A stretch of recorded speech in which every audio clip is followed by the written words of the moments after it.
Assalamualaikum warahmatullahi wabarakatuh. Perkenalkan, kami dari kelompok 3 yang beranggotakan yaitu Rita Setiawati, Rizky Ananda, Triwulandari, dan Zalfiana Indriani. Di sini kami akan melakukan praktikum mengenai pembuatan herbarium basah pada divisi Bryophyta dengan jenis tumbuhan yaitu lumut daun, dan pada divisi Pteridophyta dengan jenis tumbuhan yaitu tumbuhan paku sejati. Namun sebelum itu, ada baiknya kita mengetahui terlebih dahulu apa sih itu herbarium dan mengenal lebih jauh divisi spesimen yang kami gunakan. Let's go!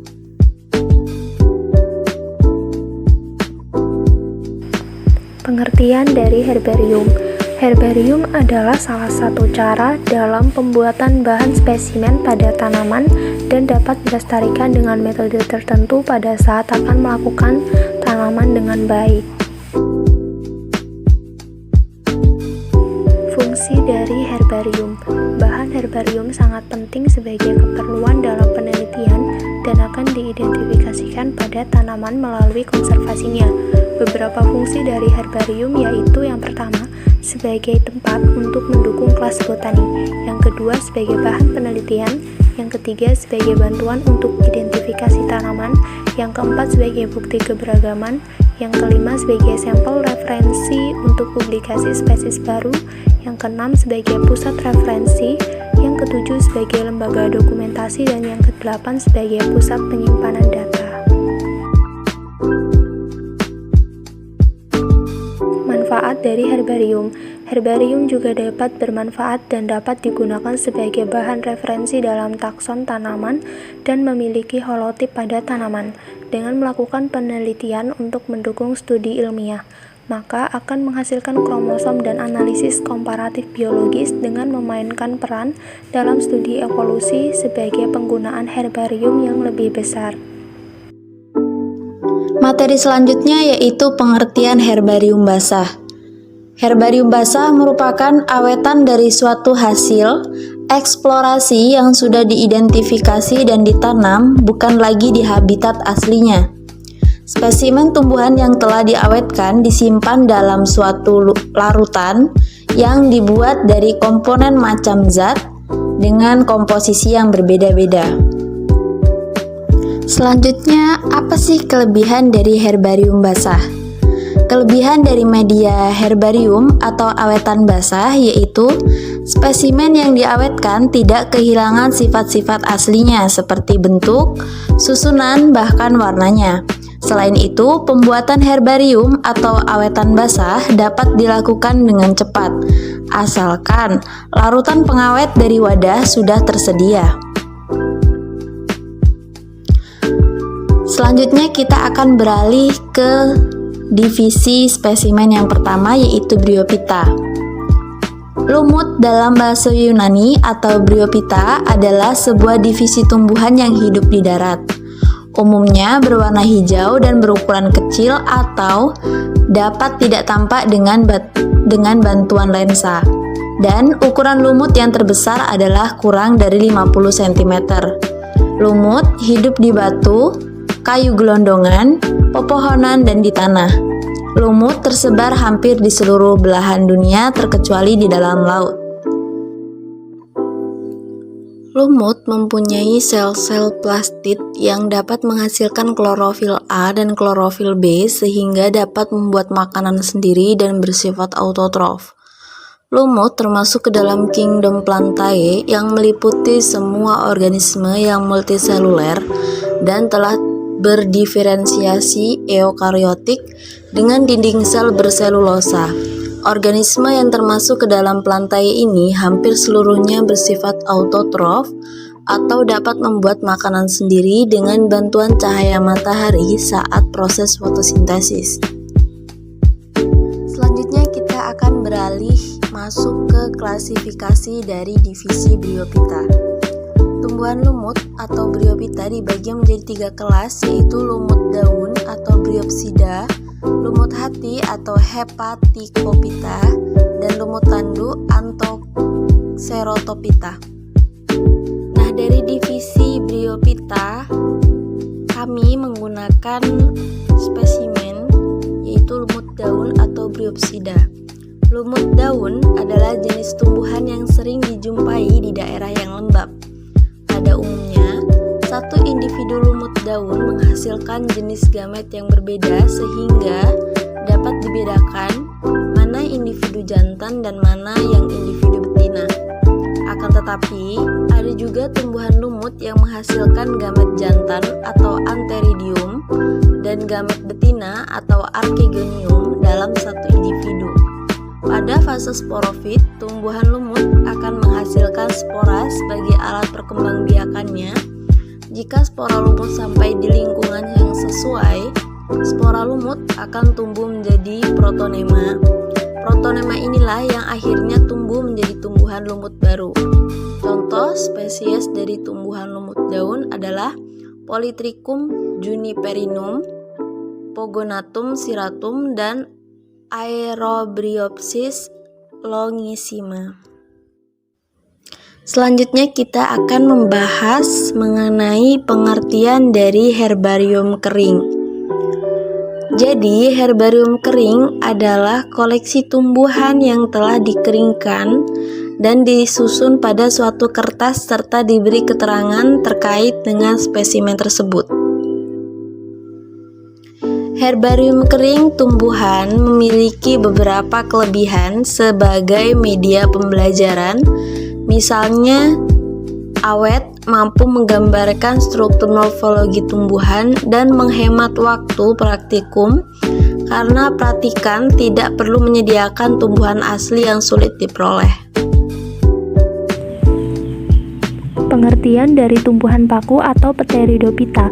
Tumbuhan paku atau biasa disebut dengan tumbuhan paku-pakuan atau pakis-pakisan merupakan kelompok tumbuhan yang memiliki jaringan pembuluh xilem dan flum namun tidak berbiji. Mereka menggunakan spora sebagai alat perbanyakan generatifnya.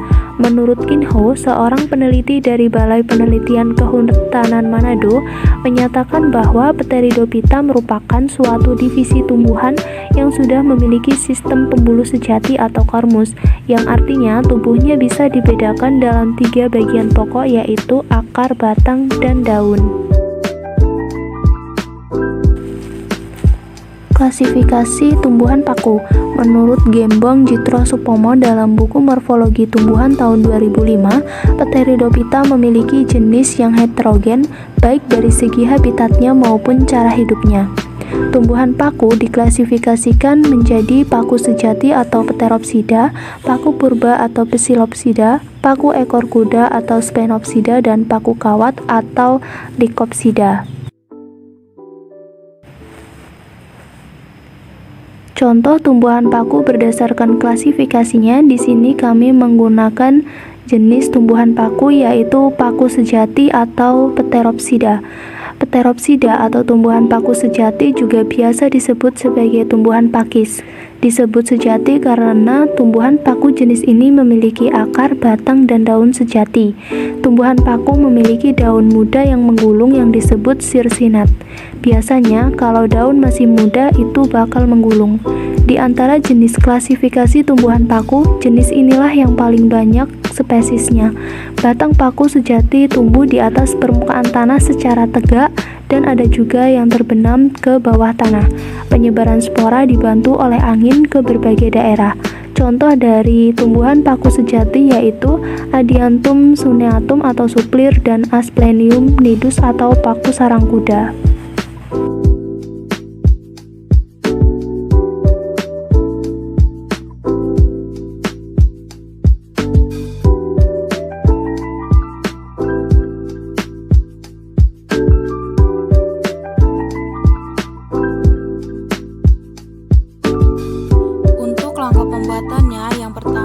Siapkan spesimen, wadah kaca, dan alkohol 70%. Setelah itu, kita masukkan spesimennya ke dalam wadah kaca tersebut.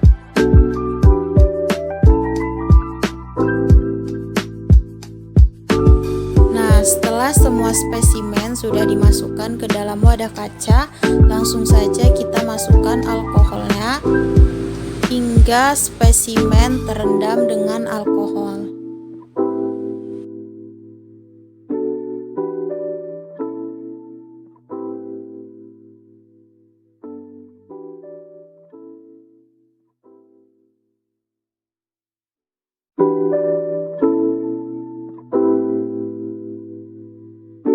Di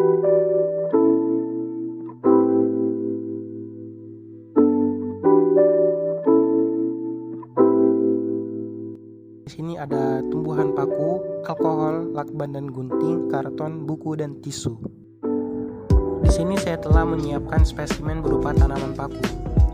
Di sini saya langsung menyemprotkan cairan berupa alkohol 70%. Penyemprotan ini bertujuan agar supaya objek ini tidak mudah untuk terserang bakteri dan jamur. Kemudian jaringannya tidak mudah rusak, tidak terjadinya otolisis sel, dan juga yang pastinya mengawetkan spesimen ini. Jika semua memang sudah benar-benar merata, maka kita akan mengeringkan spesimen ini menggunakan tisu. Pengeringan ini bertujuan supaya kadar air yang terdapat di dalam tumbuhan paku itu berkurang dan juga mempercepat proses pengawetan nanti.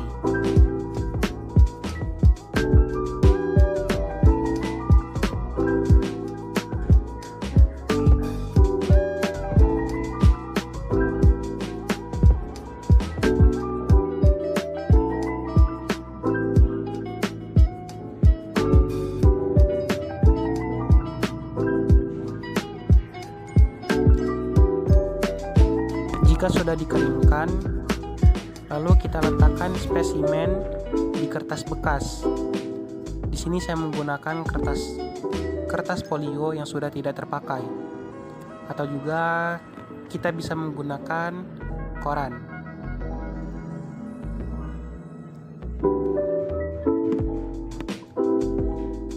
Saya juga menggunakan alat bantu berupa lakban. Lakban ini bertujuan supaya lebih merekatkan lagi spesimen ke kertas folionya agar tidak berlarian kemana-mana. Jika spesimen benar-benar telah merekat ke kertas folionya, langkah selanjutnya kita ambil buku yang tebal. Karena di rumah tidak ada buku yang berukuran tebal, di sini saya menggunakan buku LKS yang lumayan banyak. Kemudian kita diamkan spesimen ini selama 7-10 hari.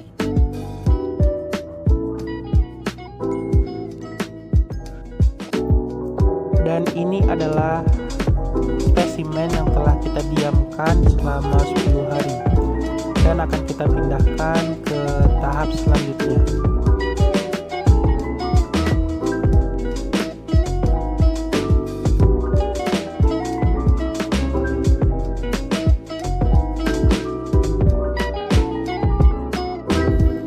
Dan ini adalah tahapan akhir pada pembuatan herbarium kering pada spesimen tumbuhan paku.